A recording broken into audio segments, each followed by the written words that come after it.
Coding, Lesson 1. Here's a little bit of information about me. My name is Parth.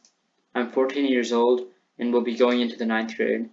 Over the summer, I learned a programming language called Python through online video tutorials. And I am currently learning computer science through CS50, a computer science course by Harvard University. I'm planning on taking live classes in the future. If interested, please feel free to contact me. My email address is here, and this is my phone number. So let's get to the lesson. So what is coding in computer science? Coding is almost the same as computer science. While computer science is a broader subject, coding or computer programming is a more specific branch of computer science. So coding is teaching a computer to complete a specific task. So I can tell another human to just write something, but if I was to tell a computer, then I would have to give it multiple steps.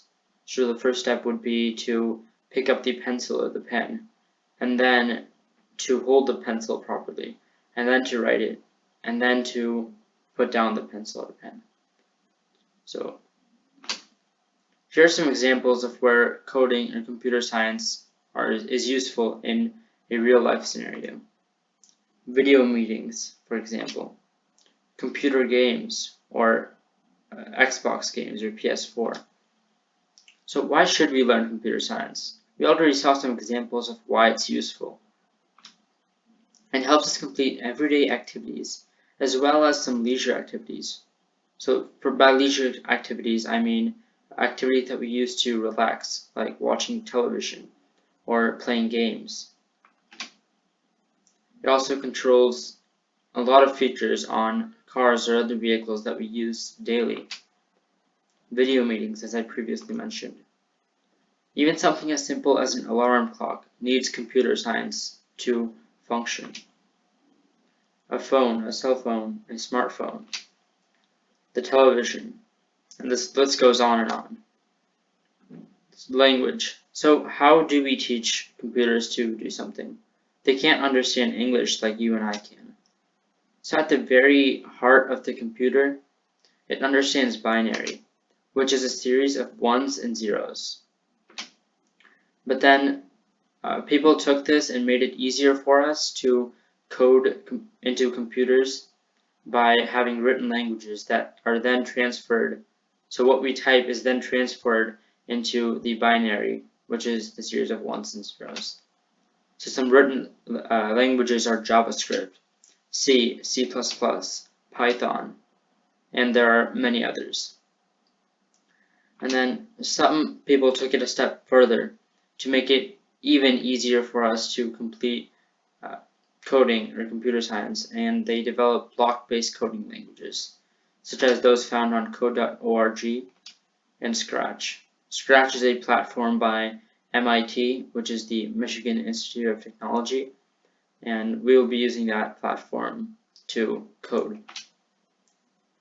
This is a screenshot of a coding project on code.org. Here are some examples of projects that we'll find on Scratch, and in the future we will make some similar projects.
Thank you for listening. I hope you'll tune in to the next one.